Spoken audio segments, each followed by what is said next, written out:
Another interesting point to me in this AP poll, and perhaps just in the fact that we still see that increase in support for gun control, in 2022 after a mass shooting, even though that AP poll itself identified a 7-point jump in people who say they have a gun in the home.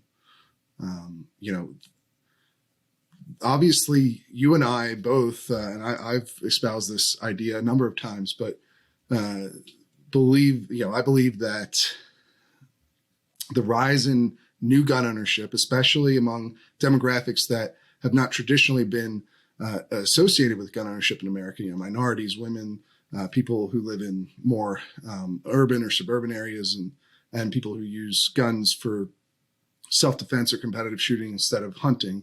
This sort of gun culture 2.0 that we've talked a lot about, that the rise in those sorts of gun owners and the general increase in new gun owners over the last several years is likely to lead to fewer people wanting more gun restrictions, because when people become gun owners, polling has found that they generally are less supportive of gun restrictions probably for fairly straightforward reasons. If you buy a gun, you probably don't want to have that gun taken away from you or your ability to do what you want with the gun restricted, right?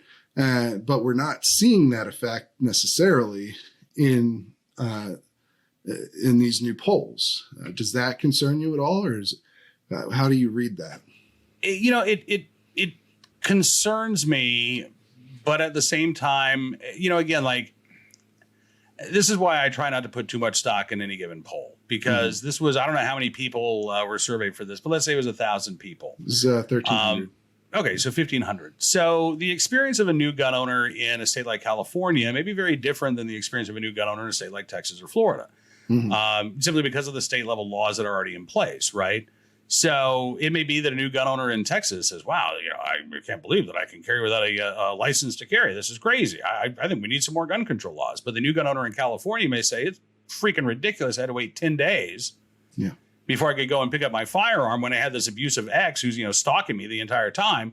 No, I don't want to see more gun control laws. So, just like everybody's reason for being a gun owner is personal, I think the reasons why people might want more or less gun control also is probably, in many cases, personal in nature. They're not just looking at aggregate statistics.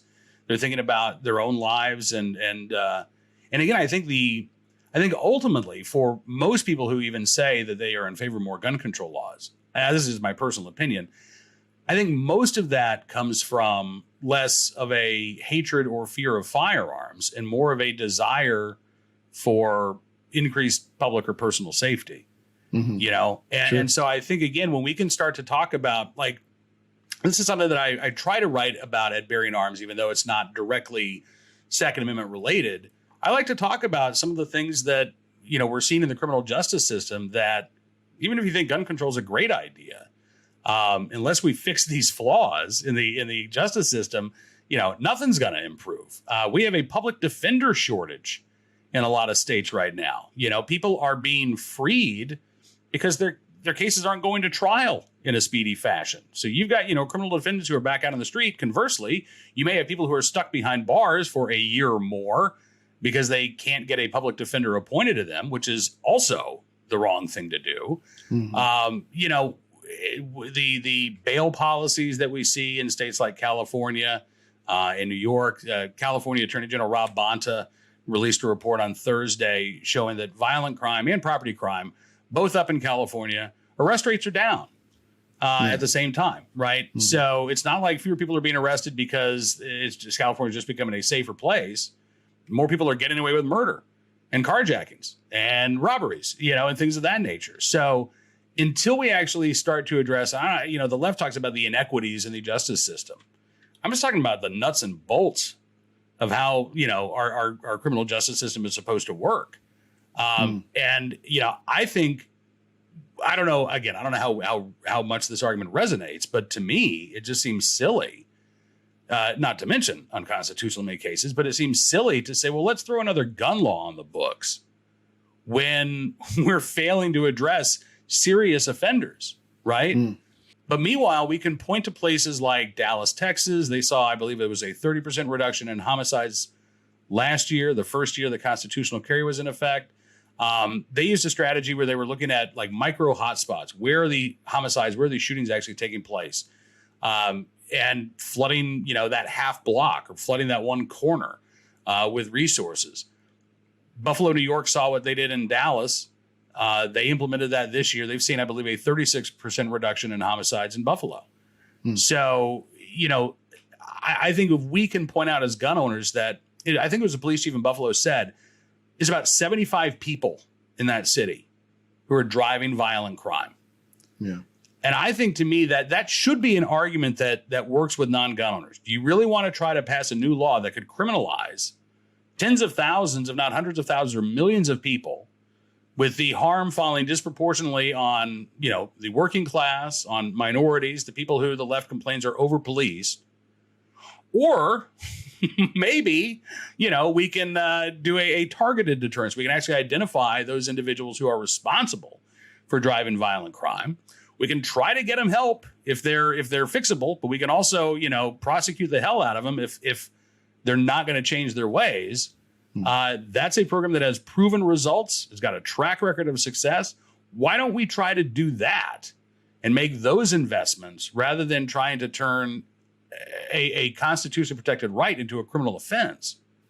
Yeah, and that is similar logic behind the violence interruption programs that you've seen, which have been supported in fairly rare fashion across the political spectrum, and largely because it doesn't involve new gun bans or broad targeting of categories of people, but is meant to be more focused, like you're describing there, and also to sort of probably goes hand in hand with what you're talking about, because community violence interruption programs are meant to be non-police operations, because obviously many communities don't have a good relationship with the police departments and so forth. And there's obviously a ton more about criminal justice reform that we could get into. But another thing I wanted to, and maybe we shouldn't in a future podcast actually, but another point I wanted to make is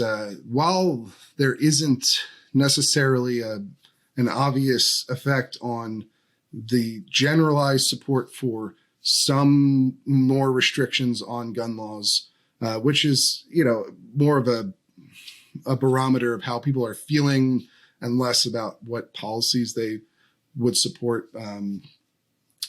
We have seen an effect, I think, perhaps from those new gun owners on some of the support for some of those specific policies, right? In the fact that almost every post-Uvalde poll has shown a decrease in support for assault weapons bans.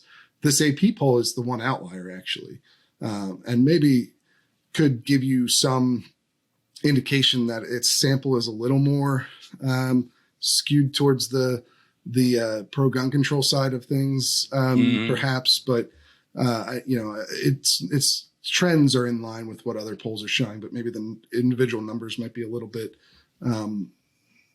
a little hotter on the pro-gun control side. But I do think that effect is probably in part because of new gun owners. And you also have seen a different poll from the AP, which asked new gun owners what they think about gun control policies or various gun policies. And the ones who were created during the last 2 years are actually less favorable of gun restrictions than previous gun owners. So I don't think it makes sense to completely disregard the effect new gun owners have had on support for gun control. It's just hasn't been a sea change to this point that maybe some people had expected to see. And so, I think it's important to, like you said, not rely on one poll. I think there's a lot of interesting stuff to talk about the trends that are identified in that AP poll, but it is only one poll, and there is other information out there that might push back against some of the conclusions you draw if you just looked at that one poll.